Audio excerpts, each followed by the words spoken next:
Trey, how do you feel about your little face icon on the flyer we just put out for Count the Dings live show? I don't like that I'm wearing Adidas, but I mean, I'm not about to be a diva about it. Well, you're wearing Adidas in the what happened? I didn't choose the photo. Okay. That's it. Oh, I mean, see it there. Yeah. That's normally how flyers are, though. People don't really have permission, you know. Like if I was rich and famous, I would sue the fuck out of y'all of my own company.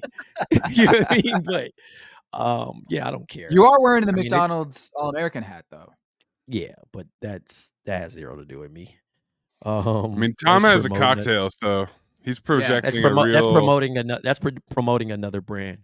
But I will say, no, it's fine. I mean, I think whatever's on the internet people use instead of just asking, but it was cool.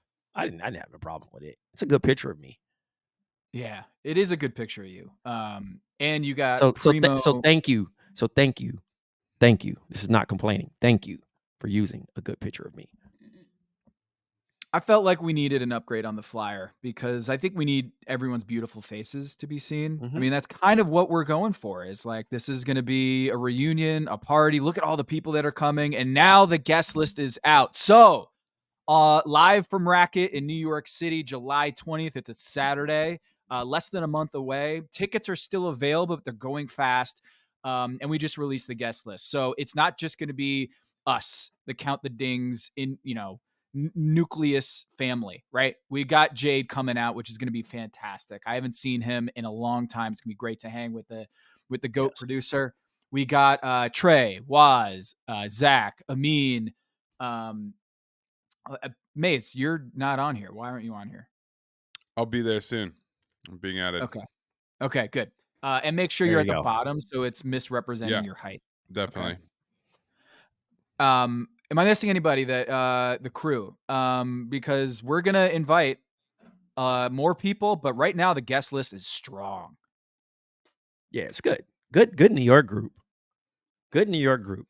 And I'm pretty sure the funny thing about all this is like the last 2-3 weeks, somebody's gonna be like, not last 2-3 weeks, because it's almost last 2-3 weeks, but the last week or so, maybe the last 10 days, somebody's gonna be like, yo, I want to come on the show.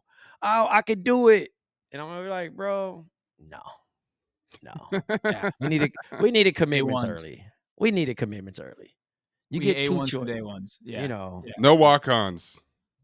No walk-ons. You got to commit. You got to sign a letter of intent. You either with us or you're not. Don't ask to be a part now because you see who's going to be on there.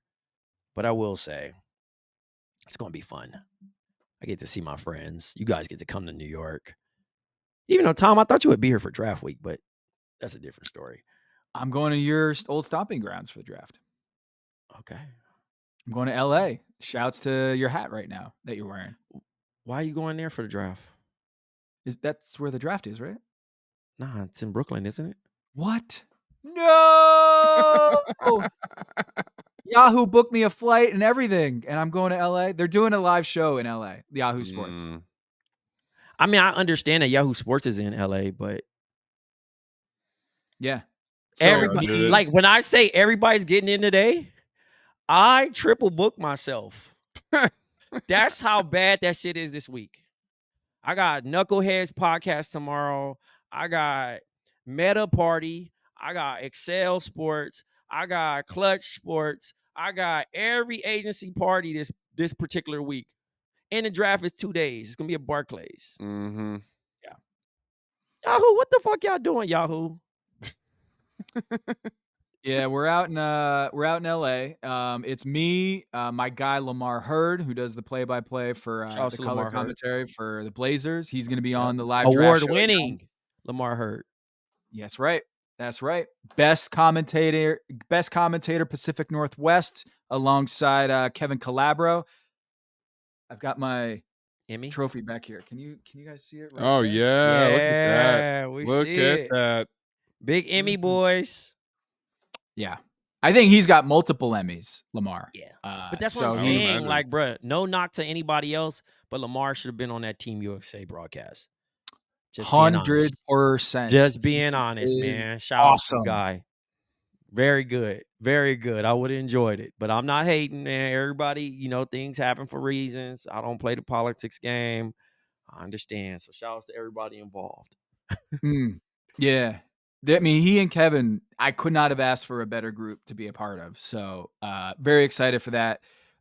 We also have Nick Wright coming to the Racket. We got Bomani. We've got Henry Abbott. We've got Gerard Hector. We got Naima. We got Naima. We got Eden Liu, Pablo Torre, Amin, of course. Who else we got on this flyer? Ethan Strauss. That's a surprise. I didn't know Ethan was coming. I didn't know Ethan was coming too. Shout out to Ethan. I ain't seen that guy in a minute. It's gonna be great. I ain't seen him in like 8 years. That's the funny shit about it. Since the Tiger, whatever was the Tiger place called that we met? Yeah. We first met Trey? Yeah.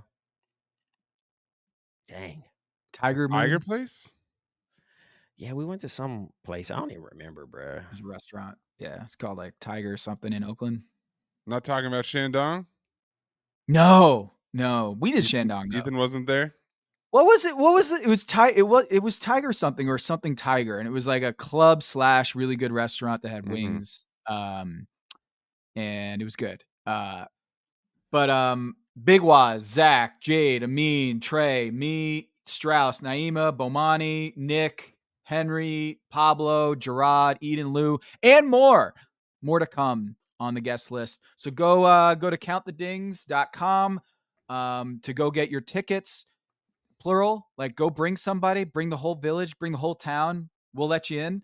And it's going to be a great show. So go check that out. And I might just throw out this meaty subject for them. Nick, Bomani, whoever wants to get in on it. Is LeBron now the GOAT because I wrote a story about Michael Jordan? No.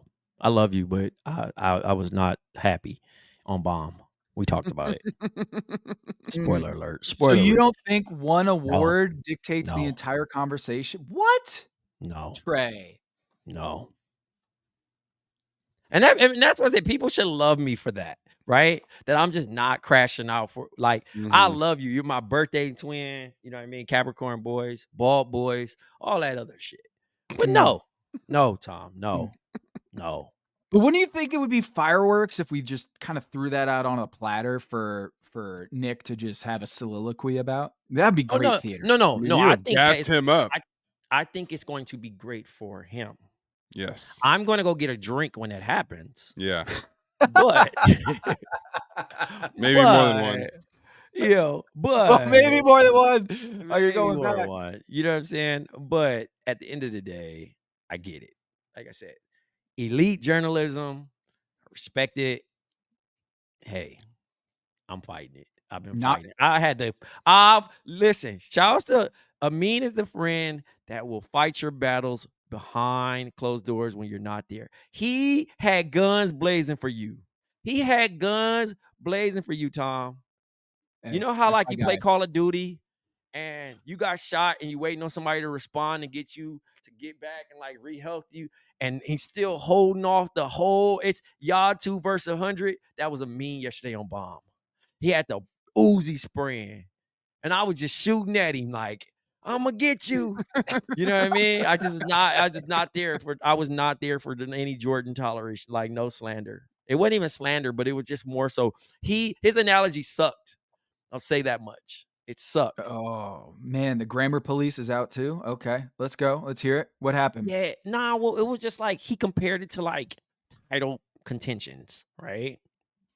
And he was like, so you're trying to say the fights that he lost wouldn't count? Because I was talking about 6-0, right? It was just like, yo, that's that. When we talk about the conversation, sure, takeaway defense, because I don't promote Michael Jordan as the defensive guy.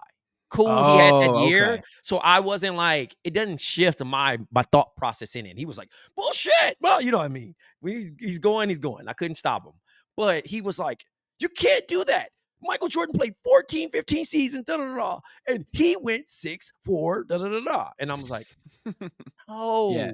Oh, you're saying his argument was... I don't count He says count the entire season. Yeah. I don't talk about losers. You get what I'm saying? I'm not going to talk about Paul George and penalize Paul George for not making the finals. Paul George is not even a topic of the conversation. When I'm talking about all this stuff, I talk about Larry Bird, I talk about Magic Johnson, I talk about LeBron James, I talk about Kobe Bryant, Shaquille O'Neal, etc. Right? So when you get there, that's when I start the clock. That's when it matters. When you get there. That's convenient. When I get there. And then we talked about teams. And I was like, still, the Chicago Bulls, when they got there, they completed the task. Now, I'm not even saying that it was bad, but I was just like, it would be irrelevant to hold that against them because, again, it was just like called everybody, quote unquote, losers who did not make the finals. That would be an interesting, that'd be a whole nother thing. That would be a whole nother thing because Michael Jordan's win percentage is 65% in his career. He has 709 wins. I looked this up, right? Because I was trying to get to my fact, and I was like, he's still a fucking winner. He's on the other end of things, right? He's barely passing though, because it's like a D minus. It was good. It was good that when he realized he didn't have, a good team or he didn't have it in him, he just retired. So that's a strong strategy there. Twice to keep your win percentage high. Wait, hold on. This is what my mentions are about. Okay. My mentions are changing the conversation. They don't want to talk about the content of the piece, which is 6,000 words, and talks about. Why would they talk about your excellent journalism and writing, Tom? First of all, people don't read. People don't read. No. They only read headlines, and they only read the trigger words. So they're skimming at the moment, like John Jervay. Mm-hmm. There he is, laughing off camera. I see you, Jerv. No, because he's a professional skimmer. It has zero to do with this. So I don't want to reveal too much, but I will just say people read this. Where can they find it, Tom? Yahoo Sports. Yahoo Sports. You can Google Haberstroh, Yahoo Sports, Michael Jordan. Or whatever. On Twitter, it got 5 million impressions, Trey. An article getting 5 million impressions is really hard to do in the Elon Musk era. You can probably explain that more than anybody, but I was astounded by the number of actually. It's because you know why? I put Michael Jordan's name in there. You're a premium user. Ooh. You think I'm a premium user so I can get more? You have reach. You have reach. If you would have dropped that without being a premium user, it would have been. We would have had to share it. And then you reap the benefits of me. You get what I'm saying? And you reap the benefits of anybody that has boosted it to get back to the normal thing. It's like being lost. What is that? What's Interstellar? You know how bro can't get home? Mm-hmm. That's how your article can't get home. It's just stuck in some shit. In the bookcase. You know what I mean? In the bookcase. Yeah. It's stuck. Oh my God. So because you're a premium user, it got all eyes that it deserved and some. They got to see how great of a writer you are. Great investigation journalism. You know what I mean? Pointing out the good things, not to attack a person's legacy, but to point out bullshit ass stat keepers that are groupies. Ooh. That I appreciate that you actually read this story because a lot of people in my mentions are yelling at me. First of all, that I'm on Klutch payroll. Yeah, well, that's true. I seen the think piece. It was a whole video dedicated to you. I think it was like a 7-minute video. Oh, yeah. We got conspiracy videos about who's paying Tom's Yahoo bills. Oh yeah, it was great. It was great. They had all the clips of Jordan with the hillside blocks looking like D Wade. I was I'm not saying he didn't have blocks or saying he didn't have steals. I'm saying there's a lot of evidence that it was exaggerated by quite a bit. And then it didn't happen to that extent for anybody in the NBA. There was probably some, as I wrote in the piece, there was some home cooked stats for other players too. But the magnitude of what was happening in Chicago and the discrepancy and the gap was the Mississippi is a long river, but the Nile is a lot bigger, right? Mm-hmm. So we're not saying that the Mississippi isn't big. We're just saying the Nile is huge, right? And that's Michael Jordan's. The Nile ain't just a river in Egypt. These Jordan fans are in denial about these made up stats. And Okay. Tom, you showed me these videos. We talked about this. We've been talking about this for a while. This shit is not just misappropriating a steal that was close. These are turnovers of people throwing it out of bounds, offensive fouls, travels, and you add all those up, and it's still less than the number of steals they gave to Michael Jordan. There weren't balls in play that got misappropriated. These were not steals that were called steals all of a sudden. Tom, also, they did a side-by-side comparison. Jordan and Mark Eaton, and had the ranks of that season. Then they had the following year of Michael Cooper and Jordan, and did the ranks of that season. And they said, just like Klutch payroll, you did a thing. You put a magnifying glass on it. You get what I'm saying? Can we have anything as Jordan fans? Can we? Can we retroactively get Klutch to pay? Michael Jordan about to ban you though. I will say that, bro. I ain't gonna lie though. You cut off. Michael Jordan ain't fucking with you after this. Yeah. So, but he like, yeah. It's too bad. But I should in my my bills and my paperwork. I should probably erase the Pitch Raw LLC. Should I erase that payment? You think that I should scrub that? Perhaps. But Trey, the argument you're pointing out is I saw that same video. Shouts to the person who made it. It's just giving me more clicks. Thank you. So you can't cite advanced metrics that are being built upon inflated statistics to validate that he's a good defender, even with inflated. Like those stats that you're citing, defensive win shares or defensive box plus minus, they're fed by blocks and steals. Where do you think they're getting those numbers from? You know? So well, clearly they got all the data themselves, Tom. Obviously. Just like people read articles, people do their own research. So a lot of people read the story, which I was excited about, that it wasn't just clickbait. It wasn't that. Can we talk about somebody that read the story that you weren't too excited about? Yeah, Jason Whitlock. Oh man, that was some glowing praise for Tom. That's what I said. That's the wrong side of history, man. Yeah, that's not great. It's not a great look. The wrong side, bro. I was like, dang, man. Whitlock numbers, man. The Whitlock. You got the Whitlock boost. Go way back. You got the Whitlock boost. Whitlock. You got the Whitlock boost. You about to end up on Truth. What's the other? Truth Social. He gonna end up on Truth Social. Like, damn good. Michael Jordan. I mean, it started with a fascinating, which was great, but then he gave you another one, which was hats off to Tom Haberstroh and the folks at Yahoo for this amazing story. This is powerful. It's a must read. Every word of it. Don't skim it. I'll be pondering this all weekend, reassessing my position on Michael Jordan. I mean, that's an incredibly glowing review from the worst person you know. Don't skim it. Don't skim it. Read the whole thing. They still skimmed it. You know what you should do? For every story that you drop, you got to quote post. Don't skim it. Don't skim it. Read every That's word. merch too. That's merch. Don't skim it. Don't skim it. Don't skim the article. That's what I told my doctor when I on Friday. Oh my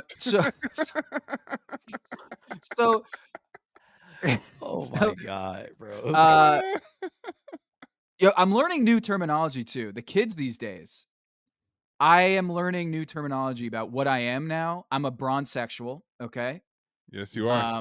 You are a Bron-sexual for sure. That's what I learned this today. My identity as an NBA fan. I'm a Bron-sexual apparently. Yep. I also think that it's spelled Jorbum.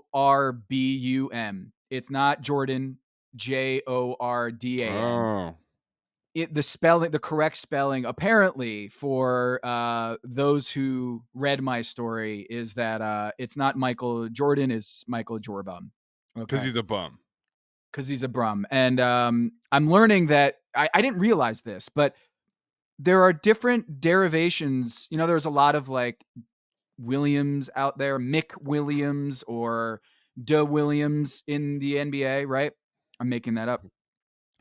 There's a LaFraud. McDavid. There's a McDavid that's going to win a Stanley Cup tonight. Yep, doing it for Trey. Doing it for Trey.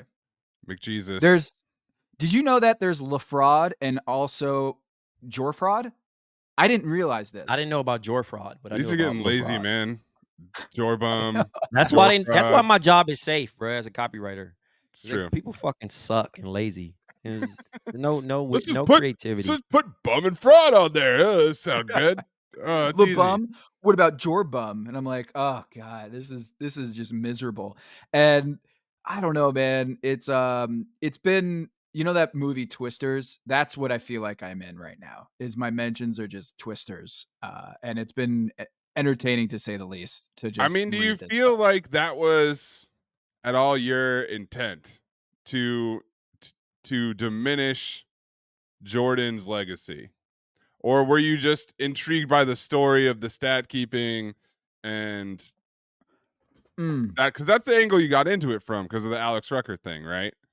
Yes, it all started with Alex Rucker when he said, "Yeah, this is happening. I did it, and other people were doing it too." I was like, "All right, well, who has the biggest home road discrepancy in NBA history?" And it turned out to be Jorbum. Apparently, is how you pronounce it these days. Michael Jordan was number 1 on the list, and so I referenced that on Pablo Torre Finds Out. If you watch it, I'm like, man, and can you believe like Michael Jordan's Defensive Player of the Year award had this crazy discrepancy between home and road? And I explained, man, this was like, I mean, I had Jordan posters as a kid. My first AOL screen name was #1 Heel Fan. I was a huge Tar Heel fan growing up. I had NC put in the back of my head. It's no longer there. It was shaved into the back of my head. I was a huge UNC fan. That's nuts. So that's why you came home. Nuts. Yeah, that's good. Speaking of procedures on Friday. So I was like, when you find out that Michael Jordan's splits that year are so crazy, you gotta dive deep. You can't just say like, oh, this is home cooked. You gotta research, report, call people. And one of those people I called a bunch of people early on who've been like studying Michael and studying LeBron. One of those calls was Nick Wright. I called him and I was like, yo, have you ever looked into this? And then he comes out here on a show on Fox and his podcast being like, I was consulted on the project. And I was like, man, I gave you a phone call a couple months ago being like, hey, I'm looking into this. Have you looked into this? And so now we are both on the Klutch payroll. And someone did an amazing screen grab Photoshop of Dumb and Dumber. And I'm Jim Carrey and he's Nick Wright or Jeff Daniels. And now we're in this together, I guess. We're in it together. Call him out at the show. Call him out at the show. Put him on blast. Consultant. Yeah, consultant. So I could have done without that because, you know, now it makes it seem more conspiratorial that I was like scheming. Well, it doesn't look validated. It looks like you're a hater now. Because that's what he's dubbed when it comes to the Jordan shit. You know what I mean? Even though I do think that he does have some, like, he's very good. But his stamp is being a Jordan hater. So it makes it seem like y'all, you know, got together and hated together over the phone. Let's have a hate off. You know what I mean? We went very Kendrick Lamar on this one. Speaking of which, we might just do that for the live show, July 20th. At Racket, New York City. It won't be recorded, so you better pull up. So let's talk about NBA stuff. Welcome to the Coming Home podcast. I'm Tom Haberstroh. That's Trey Edwards and Anthony Mays, our super producer. John Jervay also editing and producing the hell out of this podcast. Thank you to Jerv for helping us out here. We're going to be talking about NBA stuff, actual current NBA things. Of course, LeBron, DPOY, Michael Jordan, all that. One last thing. It's not that I'm inventing the whole DPOY thing matters. If you listen to Stephen A., if you listen to Jalen Rose, if you listen to Skip Bayless, the top guys who are influencing the conversation about GOAT, they say it matters. They're the ones who are bringing it up at the top, right next to 6-0. So it's not me making it a thing. Anyway, we're not going to get Skip Bayless on this podcast, or Jalen, or Stephen A. But we are going to talk about the new coaching hires, JJ Redick in LA. We're going to talk about the Cleveland just hired Kenny Atkinson. We're also going to talk NBA draft. So I think with the Patreon, what are we going to do for the Patreon, Maze? We gotta do JJ for the Patreon. Come on, that's the spicy meatball of the rundown. But before we get into all that, Tom, I do want to ask, and this is kind of this is the Illuminati of it all to me, is I want you to tell the people how you got the footage to review these Michael Jordan box scores. Yeah. It's not like you can just go to NBA.com and pull up these games. Like, it was hard to find. I had to steal them from Trey's apartment. He didn't know that I was coming for it.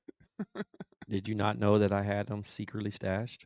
Yeah, you had a stash of VHS tapes from the 88 DPOY season. In all seriousness, I found it because of a YouTuber named Lamar Maddock. Lamar Maddock is a mashup between Lamar Odom, this YouTuber's favorite player, and Illmatic, of course, Nas's debut album. And he loved Nas, loved Lamar Odom, so he's Lamar Maddock. And I saw he had done an investigative video on Nick Van Exel's 23 assist game that turned out to be an Alex Rucker product, a production by Alex Rucker, the stat keeper. And the stat keeper admitted that he fudged the numbers for Nick Van Exel because he's a closet Lakers fan working for Vancouver. So I reached out to Lamar. I'm like, Lamar? His name is Rainis Latsis, and he's from Latvia. And he's also an executive with the European Youth Basketball League and an assistant GM for a Latvian pro team. Also, like in the same circle with Kristaps Porzingis, Latvian guy. And he loves watching old NBA footage. He was obsessed with it ever since he was a kid. And the reason why he had this footage is because European NBA fans, they have this like secret underground trading network of old NBA film because they all had to tape it in order to watch the NBA back in the day. In the 80s and 90s, the only way to watch the NBA was it was like once a month or once a week.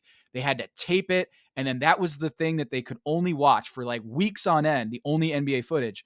So everyone in Europe, there's closet like stashes of old 80s and 90s film. And Rainis is one of those guys. So he goes, I'll get you some more film. And he comes back with 5 games, full game tapes, VHS copies of Michael Jordan's 88 season in Chicago. And so we poured over the tapes together, well, independently, but at the same time, kind of he'd watch it, I'd watch it, and then we'd share our notes. And that's how we did the story. He was sitting on this forum where he could go get old Michael Jordan footage that doesn't exist publicly. And it's amazing. So crazy, man. The European network of home video NBA games. Yeah, and I debated whether to include this in the story. I'm like talking to my editor, Matt Wong. Shouts to Matt from my time at ESPN. He was like, we have to tell the Rainis Latsis story. That's like a very big part of this, is that you can't verify these stats because no one has the film. You can't just Google full games of Michael Jordan in 88 and find a whole bunch. Like, you're not going to find it. So maybe those tapes will come alive at some point if the NBA puts it out. Anyway, man, someone did this joke on Twitter and I just had to, I did this little like chuckle. There's that meme of the guy who's like, and just like giggling, you know? Trade grades, Chicago, Oklahoma City Thunder for Alex Caruso, A. And then someone said Chicago, A minor. A minor. So I was like, yo, that is a joke that would not land a month ago. Yeah, they're calling him R. Giddy. Oh, God. And Freak Bull. Whew. Oh man. So I actually like this trade. for both sides. I think Josh Giddey, putting aside the jokes and all that, and the allegations, putting aside that, which the NBA did not find any evidence, or the Thunder both did investigations, didn't find any evidence to suggest that there was some criminal activity going on. However, the Bulls couldn't get a first rounder for this. Trey, Josh Giddey for Alex Caruso straight up is crazy. I like Josh Giddey in a new scenario and as a lead guard. And he's young enough that he's got a lot more to prove. But Chicago, Arturas couldn't get one first round pick from the whole war chest from Sam Presti. This isn't like the Lakers or the Warriors, right? They're not holding on to these things like precious little gemstones. This is, they've got 50 of these first round picks and the Bulls couldn't get one. The idea that they were turning down multiple picks for Alex Caruso months ago to only get him for Josh Giddey is crazy. Because I like Kobe White. And I think Kobe White still is effective in this scenario as the guard. Mm-hmm. This Giddey thing, cool, whatever. Might be a player, whatever. I don't know. Maybe the whole Lonzo Caruso thing come to an end. Only got to see a total of 56 games played together. Man, did you say Alonzo Caruso? Was that a joke? Lonzo Caruso, defensive backcourt. You know, we only got to see 56 of those games. I'm just imagining like a black Alex Caruso being called Alonzo. It's just like, there you go. That's his new name. That's his cousin, his third cousin, from the French part of Compton. Yeah, man. So I don't know. As a Bulls fan, this shit has made my stomach hurt. It made me like want to just be a fan of the players and not root for these guys anymore. I feel like we just about to just blow it up. We gonna fucking send Vucevic somewhere. DeMar gonna sign somewhere else. And yeah, Levine, we're gonna do another bonehead trade and get nothing back. I'm ready. But is it worse? All Agent of Chaos here. Is it worse if they don't? No. You'd rather keep those guys around for another year? I'd rather keep them around. I'm just not trying to watch a smelly product, bro. Mm-hmm. What, hasn't it been smelly? It has been smelly, no, but it's been in a mix of like, it's like injury run excuses. No, they'll just be comfortable at 10 in the East. Yeah, you know what I mean. Like that's another team's dream if you've been bad for so long. But like we're always in the middle. We either make second round, lose in the first round, or 10th in the East. Story of our lives. So now, do we get really stinky and trade everybody off in hopes of getting the number one pick? Find out next time on Dragon Ball Z. Do you think, all right, so if you go right now to, if you go Basketball Reference right now and go to the Chicago Bulls transaction page and you do a Control F, find for the word trade. The last time Arturas Kornišović did a trade of a player, do you know the last time that he made a trade involving a player? You go to this year, 0 trades. Last year, 0 trades. 2021-22 season was the last time that Arturas Kornišović actually did a trade involving a player. Do you want to know what that trade was? I mean, Vucevic, right? Is it Vucevic? Yeah. Because he had just got hired, and we thought he was really making crazy ass moves. Like we were high fiving, like, "Fuck yeah, you're the man." He's a gunner. President. He's like, listen. You see what happens when you go get somebody that's know what they fucking doing? We was doing all that. We was doing all that, man. Go ahead, tell me who it is. It's the Larry Markkinen trade. Oh, that's right. Oh yeah, send him out for Derrick Jones Jr. Right? Yeah, it was a gross trade. But Larry Bird was just that not was in the right mind. August of 21. August of 21 was the last time that the Bulls had traded for a player. It's been 3 years since a player was actively traded with the Chicago Bulls. I got to imagine that's the longest trade drought And this is the one that you come out of the woodworks with? Like, Dr. Dre came out and was like, all right, here's still Dre. Here's the next episode. Chronic 2001, right? This is the Chronic 2001 for Cronashovas coming out of retirement, and we're going to trade for Josh Giddey and give up Alex Caruso. This is detox is what this is. in that analogy. Yeah. So it was, and then before that, it was traded Al-Farouq Aminu, Thaddeus Young, and a second round pick for DeMar DeRozan. Okay, that's fine. That's a good trade. All right. But then there's the Wendell Carter Jr. trade for Vooch, and then they just sat there for 3 years, running it back, and treading water in the East. And now you gift the Thunder Alex Caruso, who's one of the best perimeter defenders in the NBA. If he's not the best perimeter defender in the NBA, you know who might be? Lou Dort. And they got both of them. Big gulps, huh? So I think like the Thunder still need to do work. They don't have enough shooting. Alex Caruso's They need a big. Yep. They need a big. They need to go get Hartenstein or Nick Claxton. I would love Hartenstein on that team. Great passer, a guy who can facilitate, good defender. I just worry about those Thibodeau miles on him, man. So maybe I'm warming up to Claxton instead. But Claxton's just mobile though, and he can run, block. You know, they don't need him to do much.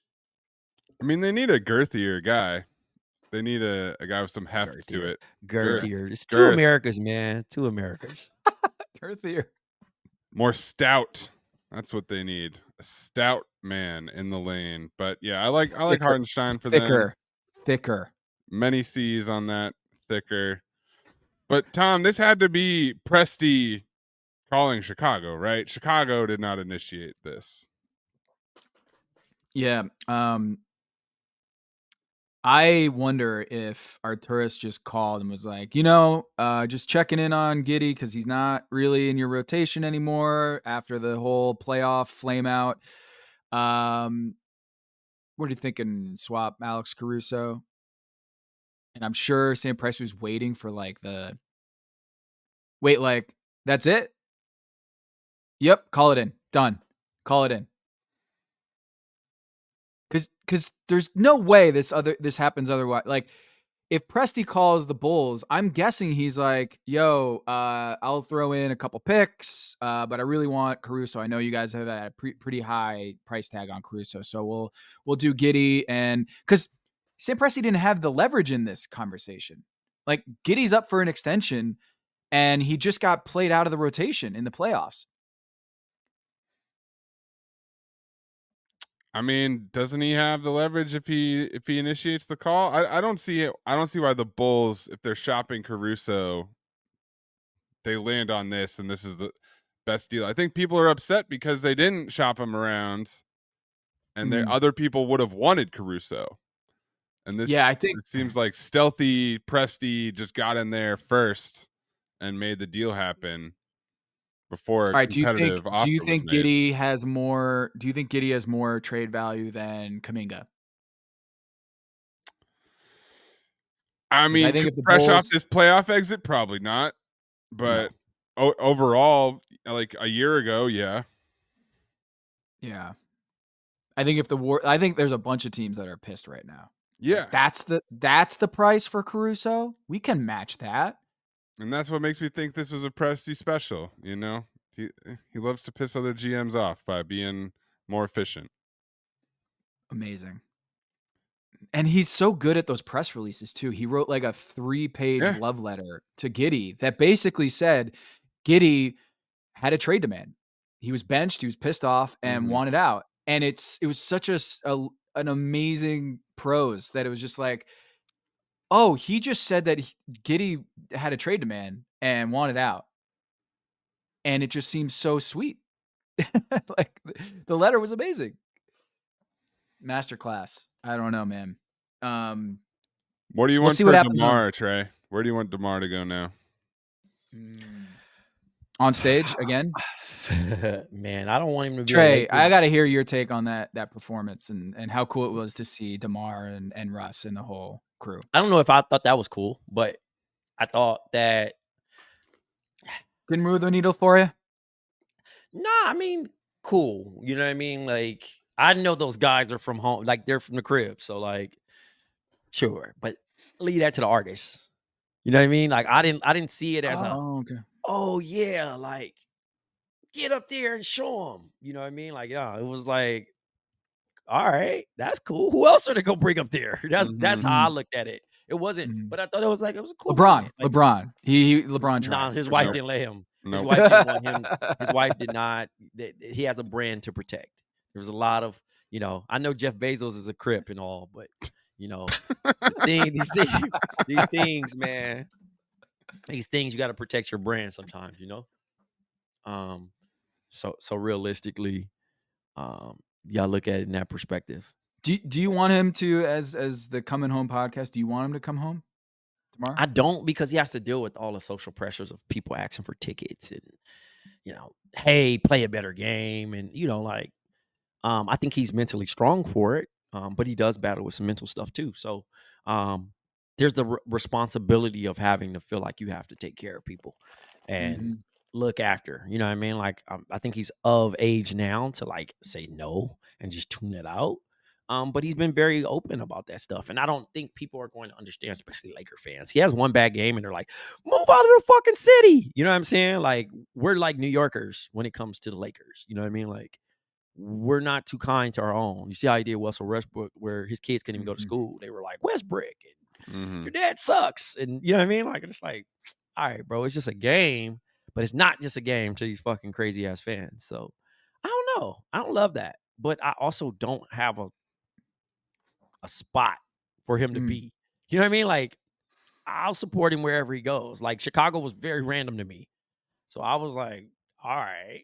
So You're where not would you wed go? to it. Yeah. Yeah. I was like, all right, well, where else would you go now at this point? So do you get the sense? I'd be down for the Lakers, though. I mean, fuck it. Get it out your system. Get out your system. Do you get the sense that he's dying for a ring, or do you think he's like cool with his? I think he would like a ring. I think he's comfortable in himself of like, hey, I made this money. I've been multi all-star. I'm potentially might be a Hall of Famer. You know what I'm saying? In this scenario, and whatever, cool. But it's not like a Chris Paul situation where it's like I need to get that. Yeah. No. I think he's competitive and he does want to win, and I think he hasn't like bitched like the normal all-star, right? Where motherfucker be like, trade me. Like when he got traded to San Antonio, it was like, all right. Pop had that fool playing point, had him playing power forward. Like, he just rolled with the punches. But also, Pop was there for him in the time of need when Frank passed away. So it's a good, like, I don't think he's a vet. He's a pro when you really think about it. He's not coach killer. He don't have no bad thing about him. You know what I mean? He's passionate and he competes. And he's clutch. It has been proven that he's clutch in certain times. But I think like I me? would love to. Yes, like you. Yes, no, with the C, Tom. With the K. Okay. But sorry. I would like to see DeMar as a third option on a good team. I would like to finally see him not be the focus. Yeah. Well, he already is a third option with Giddey there now. Clever. Yeah, I mean, he has never been Philly Orlando option. I would love him in Orlando, but I don't know if that makes them better or that puts them in a scenario. Philly would be cool. I like Philly. Yeah. But he's never been in a situation where he had to be a number 2. He's like Paul George to me, right? Where they potentially could be a number 1, but they don't suit best as number 1s. They're strong 2s and strong 3s, where it doesn't solely fall on them. You know what I mean? Like, they can add value to it, playing with a complementary bigger player that they respect and that they're okay with giving the ball to and saying, you know what, that guy's better than me. Look, Toronto, DeMar was the guy. San Antonio, DeMar was the guy. Chicago, DeMar was the guy. But again, a strong 2. Pair him with somebody like Zach LaVine was quote unquote supposed to be the pairing, but like he's not a winner. He hasn't won. He's never won. worry in Philly. I worry about the spacing aspect because Embiid loves that top of the key mid range and loves living there as like the hub of the offense. And DeMar, I think, would get a little lost. And he's got that left, the left wing, right wing, like short corner, mid range game. Like he can live there. But so much of what makes DeMar so effective is just his ability to operate in that high post area and get to that spot.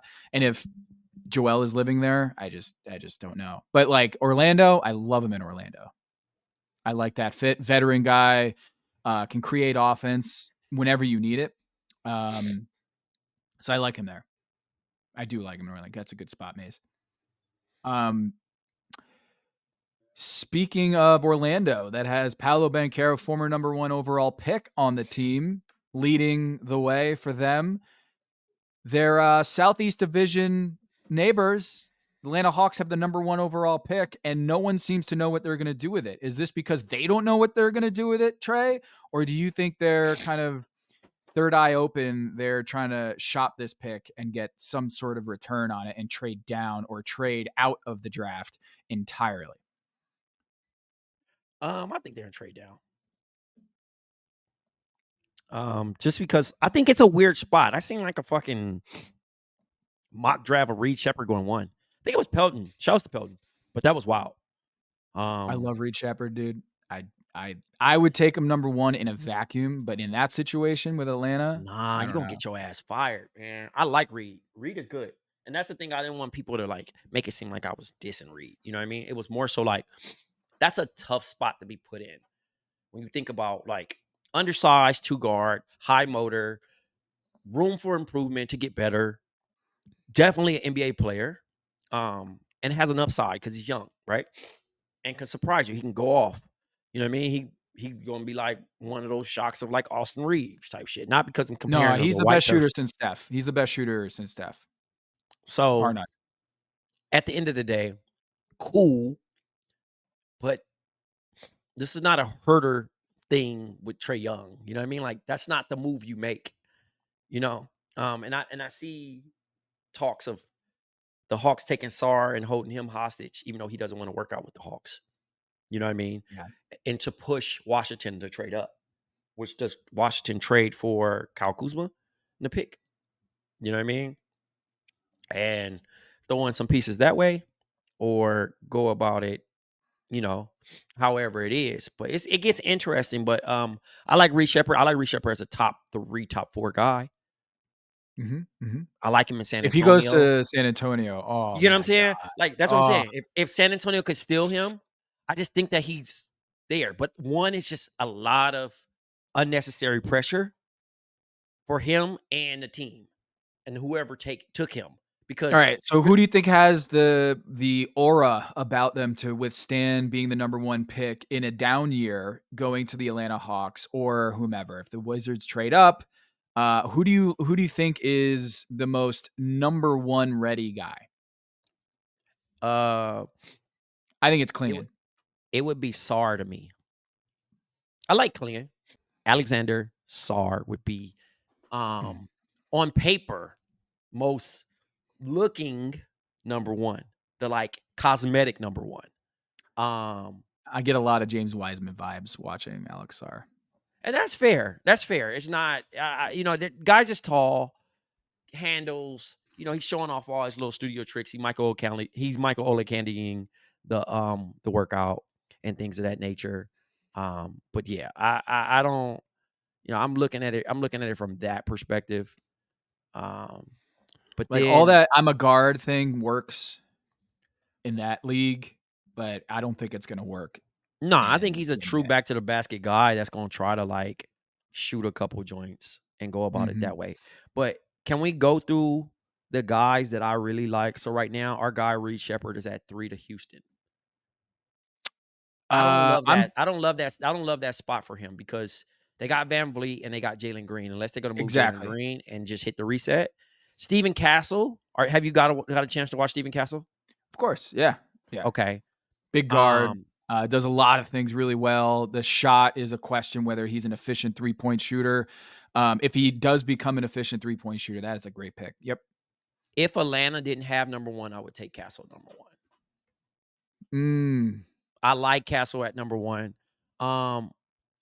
Matas, he's cool, but Detroit, I don't know if that worked for him. They got Klingon going to Charlotte, which looks like in a trade, wherever that's going. Yeah, I don't like that, really. I don't like that either. Mark I don't Williams, like that either. I think you're good with Mark Williams, but it's not like Charlotte's in a position of, hey, we can draft for Portland, Cody Williams. So that's Jalen Williams' brother. Mm-hmm. I like Cody. Cody has upside. Portland wings always shouts to the thrive. Buffaloes. I mean, you got Jabari and Chauncey from Colorado. Yeah, I can see that. But their wings always thrive in some weird way. But I don't know what that young nucleus. I mean, you're the guy. Who was it Tumani Kamara. Tumani Kamara. Like, yeah, they got so many wings. They got too many wings. They got a wing factory over there. They're Wing Street, Pizza Hut. They got Chris Murray. They got Matisse Thybulle. They got Jeremy Grant. Oh my God. Jeremy Grant might be on the move. He might be in Dallas. Okay. No comment. All this stuff, no comment. But I would say they got a lot of wings. Like, you got Delano Banton, who was awesome in the second half of the year. That was kind of a throw-in from the Celtics. By the way, It kind of stinks that he wasn't able to win a championship. But Banton. Oh, by the way, they got a guy named Anthony Simons. All right. So Shaden Sharp, they got a bunch. No. I'm just saying there's a lot of guys on the wing that want to have the ball in their hands. And so, there's just a lot of moving pieces there that you got to figure out. And that's Chauncey's job. So would Cody Williams, man, that's just a lot of wings, but Scoot's the guy. I love Klingon. I think they got Jared McCain going to Portland too. I like Jared there though. Ron Highland. Weird about a guard. I think they need a 4 or a 5. I feel like I would like to see it, but maybe the guy is not there. So I love Devin Carter. Devin Carter is a dog, dude. He is awesome. He might be my 3rd favorite player in this draft. Anthony Carter's son, Chicago. Yeah, I like that as like a Caruso fill-in replacement for Caruso. Maybe that's the thinking. I mean, he's measured at 6'2.5". Did you see so much defense? And he plays so much bigger than his size. I mean, he has like 8 rebounds a game at 6'3". So, Trey, question. Did you see my piece about second-generation NBA players and how they're overlooked on draft night? I peeped. I know who's not going to get overlooked. Bronny James. Not going to get overlooked. Do you think the Lakers trade up in the second round to just make sure that they get him? Or do you think everyone's going to... I mean, we might get a Celtics Pride remake. It's been a minute since I watched Celtics Pride. Our listeners might be too young for that. Or they just not culturally tapped. I don't know, but I had to throw that in there just for Maze. Oh, I missed it. It was Celtics Pride. I said we can get a Celtics Pride remake for Bronny. I mean, we should, and then we can do them both on Cinephobe like we did Space Jam and New Legacy. So it's only a matter of time before we get Celtics Pride too. Man, yeah. I don't know. I mean, that's interesting. Tom, you're a Klutch guy. Where's he going? Where's he going, man? Cut the shit, C Tom. or K? Cut the shit. We know you know, Tom. You know, Tom. Where is he going? I did not advise Rich Paul to just drop Masai Ujiri's name publicly that loves Bronny at 31. I mean, I don't think they wanted that out there. Agenting before. I have not seen it quite so transparent there.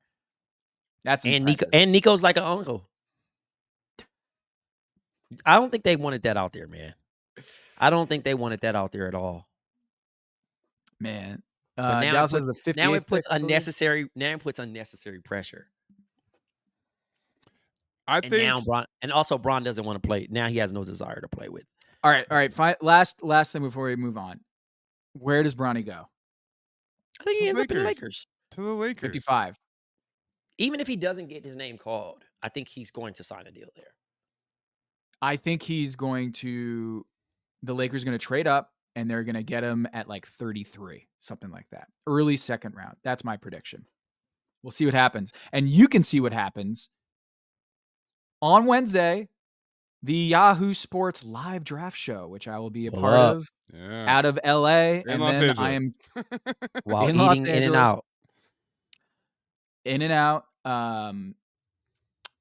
Shouts to In-N-Out, which I actually, my first time at In-N-Out, I remembered it being way better than the second time I had In-N-Out. And I kind of feel like they fell off. Is that a thing, Trey? Do you think In-N-Out has fallen off? No, because of the price point. This is the thing.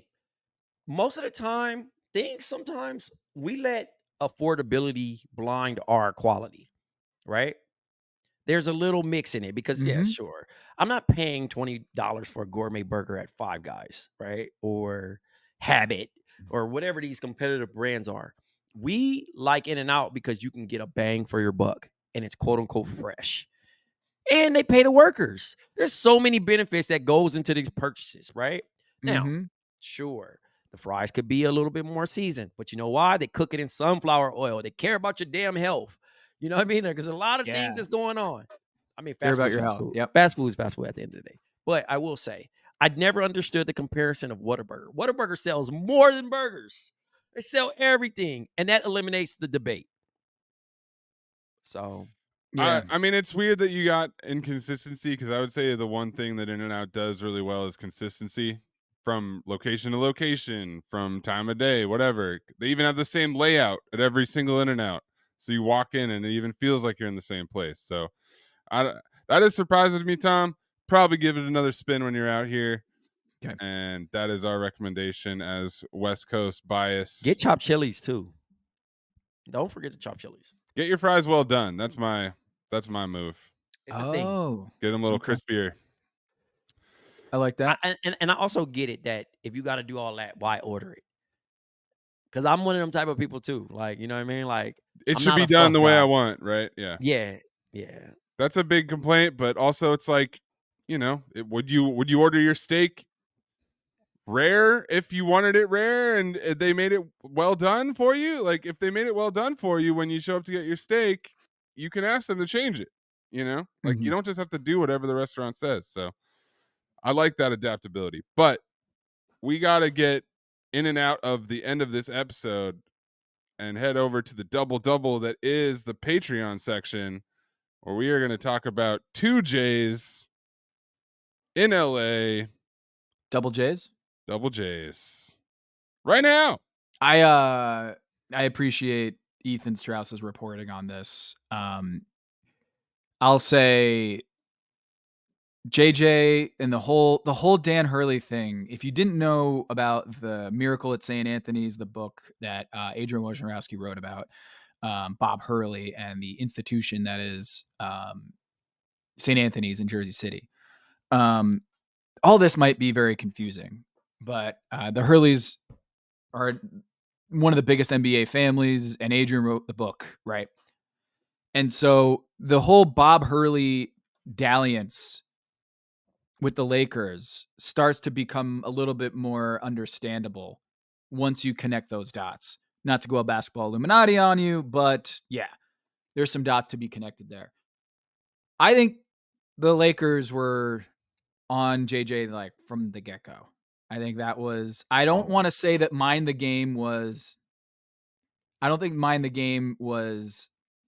a propaganda machine to get JJ the job, but I think once it became clear that they liked each other enough, or they saw eye to eye on the X's and O's, that who else are you going to get for that job? They've gone through Frank Vogel. They went through Darvin Ham. Like, who else is going to take that job and deal with AD and LeBron? It's not a long list, I don't think, Trey. And so if you operate from the standpoint of who is available and who would be willing to take that job, because I don't know how much longer LeBron can do this. I don't. So the idea that Borrego or Atkinson was going to get that, like, come on. Listen, respect to those guys. You know, Atkinson's the Cleveland Cavs coach. Borrego's most likely going to be in Detroit. Reunion with and Trajan. Yep. yeah, and then Monty probably going to join Willie in New Orleans. So, I mean, looking at it, the only person I really considered was Sam Cassell. Sam Cassell deserves a shot. Sam Cassell has the championship experience, 15-year assistant coach, yada, yada, yada. But he was never considered to be in that conversation. So of those best people that have the relationship, I think it was kind of silly to note that they had been watching those two's chemistry with the podcast. But I do think that Bub is going to do an amazing job as a head coach. I think it's just hard to gather that he gets to, from his positioning of being a broadcaster and then going right into as your first job in LA. That's kind of hard to digest, especially Lakers fans. They just don't, they only see him as the former Duke guy or the guy that has played on multiple teams as a shooter or a role player. But that dude's a winner. And overall, I just think that, things, if anybody's going to get it, the relationship Bron is going to really work. I think the thing he's going to have to kind of, I guess, unravel the whole friend shit and be I was gonna ask really you about that. uncomfortable and tough. And I think he's game for it. And Bron's going to have to respect it, or it's going to be hell by February, because those things in film sessions and getting on their ass, you don't. I don't want to share. I don't want to like put that person on a blast, but I had a friend that was coaching in a particular league. I won't say, and they had the opportunity to coach a legend their last 2 seasons, but they were former teammates. And in this particular situation, it got to a point where it was like, well, I'm going to let you get away with the veteran shit. But also now the veteran shit is kind of leaking over to the new players. And they're like, well, the vet didn't do it. And now it's like, you're supposed to be helping me out because I'm, and then now towards that player's last season, it became really difficult to kind of reset the culture, because it was like we got so used to pouring into this one legend, and then they finally say, all right, this is my farewell season, I'm going to document it, I'm going to do all these things and yada yada yada. And it was like when they finally were done, it was like a now I can finally run what I really wanted to run. I can go sign and tell management I want to bring in this certain type of player because I don't have to do this, that, and the third. So it's going to be interesting for this next year and a half of how JJ has to run his thing, because, again, say they do draft Bronny, say they do go get whoever said players, you know what I mean? How much does it go as far as, because I think he's going to overcoach. I don't think he's not going to coach enough. I think he's going to overcoach because he wants to prove that he knows his shit. And sometimes when you got, again, a player that actually is smart, I've been an asshole point guard that thinks I know more than my head coach. And I've showed up my coach instead of going into the office and saying, hey, can we talk about the offense? I'll just be a dick and be like, that's a dumbass play. And I'll call a different play while I'm out there. He calls a timeout, cuss me out. I laugh and go back. And you need me to come back out there because you're not going to bench me. That's the thing that I'm worried about. We heard the stories about the Phoenix Suns and Vogel, where he lost the locker room and guys just, checked out. Yep. They checked out. And it wasn't solely on that. It's just like, it's the power of the players in this league. So it's interesting, man. I mean, I would love to be an NBA coach, because if I'm fired, I know I'm gonna get the money. Monty, I'm taking that job anytime. The full Monty is what we're talking about here. Yep. I'm very interested on how the press conferences are going to go, because like a lot of the people on the other side are going to be his friends, or people that he's worked with, colleagues, former colleagues at ESPN or elsewhere, that he's going to have to answer tough questions about why they lost or his decision making. And I've been in the position before as a writer where a coach will be like, yo, me, why are you asking that in the press conference? You couldn't just ask me that like offline or like call me up or whatever it is. And I'll be like, I mean, I'm doing my job. That's where it gets tested. And I think that's a lot of things that fans don't get to see. You know what I mean? Like, I think the toughest thing, Juju on Bomb talked about how he celebrated when the Celtics won. And I was like, That was interesting to me because when I was on the Suns beat, it was kind of like, you better fucking not. And I remember John Morant dunking on Aaron Baines, and I wanted to go, holy, you know what I mean? But I was just like, all right, this is a play. Yeah. And you look at it in certain situations where I would have players and I go to the visiting locker room and I'll see a Russ and I'm like, yo, you didn't necessarily shoot well. And he's looking at me like, cover the mic and like, hey, bro, why you asking me that stupid ass shit? Yep. And I'm like, hey, you know, I gotta do my job. And then it's a thing. It's an issue. It gets weird. And you have to be okay with it because it's like, I'm doing my job. And what matters the most is my friendship or that. Because you know, when you work for an outlet, they don't care. You got that story to write by midnight. This dynamic is what ruined Charles Barkley and Michael Jordan. Kendrick Perkins and LeBron. It's starting to happen. It's starting to happen because, again, he's getting to a point where it was cool, right? He played the media game of like, all right, I got to be the guy to plus up Bron. Great. Whether I don't agree or not, cool. And it worked. It built up his popularity, got, you know, and I think Perk now is even better because he's going back to himself of like calling me for what it is. You know what I'm saying?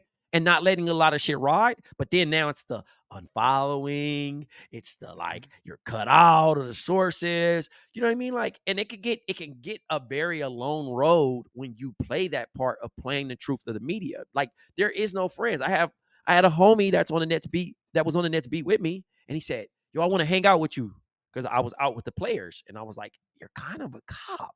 You know what I'm saying? They don't see it like that, but I'm like, you're kind of a cop. They don't see me like that because it's years of trust. And they also know I don't write. I get on a podcast and I could duck a couple questions. But as a writer, you got a different responsibility, my boy. I'll end on this. What's interesting in this dynamic in the media landscape is one of the big takeaways I had with the Michael Jordan buzz, whatever you want to call it, the conversation around it, is people would pull receipts about me being pro Michael and being like, this you? And I'm like, I'm a journalist. I think it's a virtue to play things down the middle and be objective and be fair. And if Michael Jordan is really good in one thing, I can say that. It doesn't mean I'm team Michael. And it doesn't mean I can't say nice things about LeBron. And it's a matter about being fair. And in this era, it's either, and I think this goes back to Stephen A. and Skip Bayless on First Take, is that you know that no matter what happens, Tebow is going to go one direction and the other with those two guys. LeBron, you know their position, one or the other. But for us who are reporting and being journalists and writing how amazing Michael Jordan is, in 2017, I write an article about how great Michael Jordan is. And then now it's being seen that I'm being hypocritical. It's the same thing with Kendrick Perkins, where it's like, it's not me being a LeBron guy or me being a Klutch guy. This is my opinion on the situation. Same thing with Charles. I know you're my guy, Michael, but like, I got to tell it how it is because that's my job. And that's how I get paid. That's how the paychecks hit my account, is I get paid for my opinion. And in this day and age, it feels like the conversation demands you to be one team or the other team when there are no teams.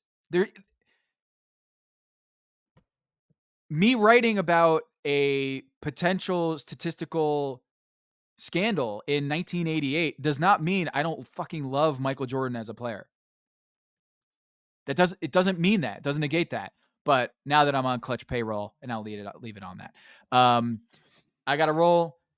Go check out countthedings.com.